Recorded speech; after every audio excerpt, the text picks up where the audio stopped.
Bayu, burung yang masuk ke PMJ ini Mas Bayu, itu rata-rata punya siapa sih Mas, peternak-peternak yang cukup ternama, terahnya jelas atau terah-terah mahal gitu?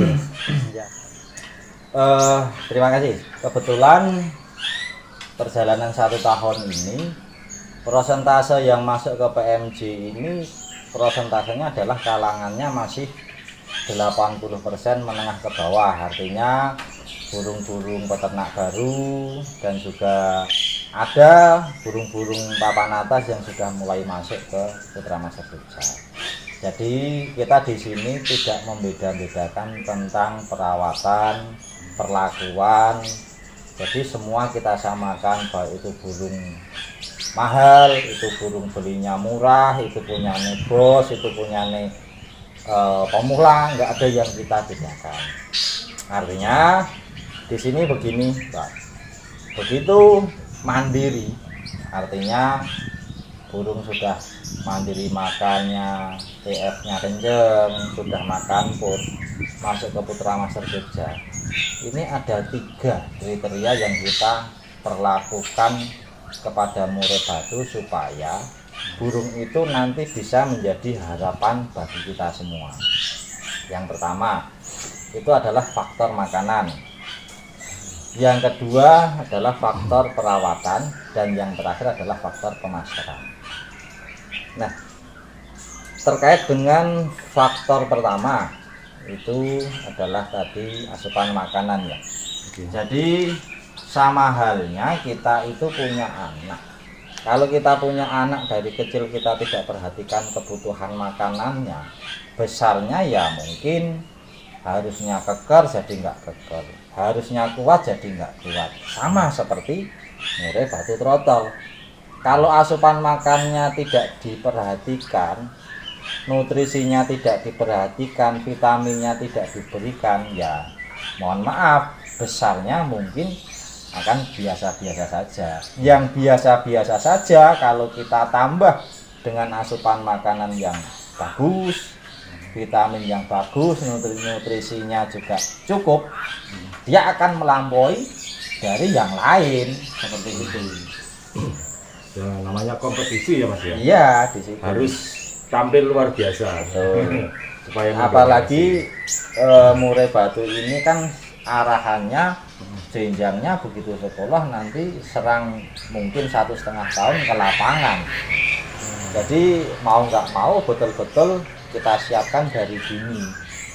Maksudnya kita siapkan dari dini adalah faktor makanan ini sangat-sangat penting, sangat-sangat penting. Lalu yang kedua kita menuju ke perawatan. Nah, perawatan pun juga harus konsisten.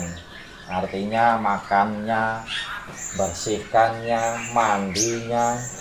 Jadi betul-betul perawatannya juga harus ekstra. Begitu perawatannya sudah kita berikan secara maksimal, kita imbangi dengan pemasteran yang tepat. Artinya pemasteran yang tepat itu yang saya lakukan di sini. Kebetulan saya selalu mengamati kriteria burung, Pak. Artinya gini, begitu murai itu masuk di usia 3 bulan, 4 bulan, dia pasti akan menonjolkan bakatnya. Artinya mungkin dia ngriwe, ada yang sudah ngeplong. Nah, di situ kita tinggal lihat. Oh, si trotol A ini lebih cenderung mengeluarkan materi riwiannya adalah burung-burung kecil. Disitulah peranan kita melakukan penempelan burung-burung kecil. Karena apa? Bakat dia burung kecil. Contoh, misal kita berikan serinding, kita berikan rambatan, kan seperti itu. Kalau begitu kita sudah pantau kok ternyata nada-nadanya besar, ya kita tempel kayak jenggot. Nada-nada besar seperti itu. Ada lagi mungkin ke gereja seperti itu. Jadi kita harus bedakan dulu. Begitu burung itu sudah melakukan respon, dia sudah mulai ngeriwe, rajin, kita dengarkan, kita perhatikan. Burung ini mau larinya ke nada besar atau ke nada kecil. Kalau ke nada besar, ya sudah kita seimbangkan dengan apa yang dia kuasai dulu. Jangan kok nada besar kita masukin nada kecil. Karena dia punya bakat nada besar. Kalau dia punya bakat nada kecil, kita masukin nada besar, bisa nggak masuk? Masuk. Yang besar pun dimasukin kecil bisa. Tapi saya yakin saat nanti sudah besar, saat dia nanti sudah dewasa, dia akan fasihnya berdasarkan lidah burung tersebut. Sesuai dengan bakat yang dia miliki. Betul. Jadi di situ kita harus analisa. Jadi kita analisa, oh ini cenderung larinya ke burungnya, riweannya nada-nada kecil. Ya sudahlah, ciri-ciri kita tempel, rambatan kita tempel, serindit kita tempel. Begitu nanti dia, oh kok ini nadanya besar, jenggot, gereja, ya sudah kita kasihkan ke gereja, ke jenggot.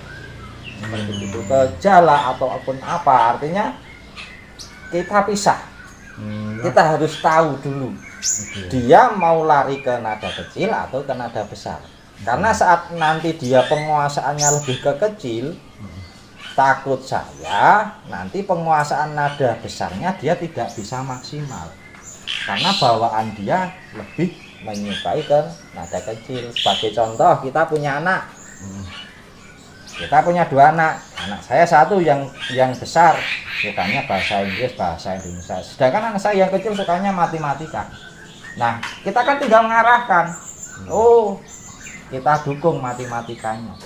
Bukan dipaksa untuk belajar. Bukan dipaksa ke yang lain. Jadi kita ikuti arahnya, dia mau lari kemana, baru kita ikuti dan kita arahkan. Seperti itu. Nada besar itu kalau boleh saya pahami adalah yang ada unsur bassnya atau bagaimana, Mas? Boleh dibilang seperti itu. Kalau kita mau melihat sebagai sampel, ya kita contohkan cucak jenggot. Itu kasar, besar kan gitu. Terus kayak gereja, tengkek, jala itu kan besar. Tapi kalau untuk kecil kayak kolibri, kayak sego ontong, terus rambatan, siri-siri, serindit itu kan suaranya dahsyat sebenarnya. Berakhir dengan vokal I gitu ya. Iya. Jadi kita pahami dulu bagi rekan-rekan yang mungkin di rumah juga masteri sendiri, bakat murenya mau larinya kemana, lagu penguasaannya lebih kemana. Kalau penguasaannya lebih ke kecil, ya carikanlah master-master yang kecil. Tapi kalau penguasaannya ke lagu-lagu besar, ya carikanlah lagu-lagu besar. Seperti itu. Jadi di sini kita kelompokkan. Oh ini masuknya ke kecil, ya sudah kita tempelnya dengan yang kecil sejajar. Begitu nanti besar ya besar semua. Sebagai contoh tadi di dalam ada rombongan gereja, ada rombongan cucak jenggot, ada yang rombongan rambatan, labet, siri-siri. Jadi memang itu karena dia mau mengarahnya ke situ, Pak. Ada berapa sih masterannya Mas Bayu di dalam ini? Kalau dihitung masterannya kalau 50 ada lah. 50 ada. Dan sebenarnya sih 50 itu tidak 50 jenis berbeda ya. Cuman saya menggunakannya double. Jadi kalau kayak jenggot ya double, kayak gereja double, serindit juga double. Jadi kenapa saya bikin double? Biar ini saling mengisi, karena kebetulan saya ini sama sekali tidak menggunakan media MP3, murni alam.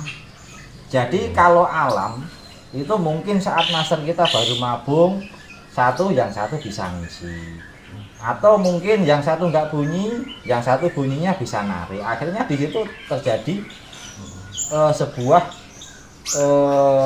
pemasteran yang akan selalu saling mengisi. Saat burung satunya nggak mau bunyi, yang ini ada yang memancing. Iya, akhirnya seperti itu yang terjadi. Jadi kurang lebih 50-an master itu, tapi sifatnya double. Seperti itu. Itu malam juga bunyi semua, Mas? Kalau malam justru lebih rajin. Artinya memang saya saat cari master itu cenderung lari ke yang malam hari cocok. Karena sambil mungkin dia terlelap, mau tidur, dia bisa dengarkan burung-burung master bunyi.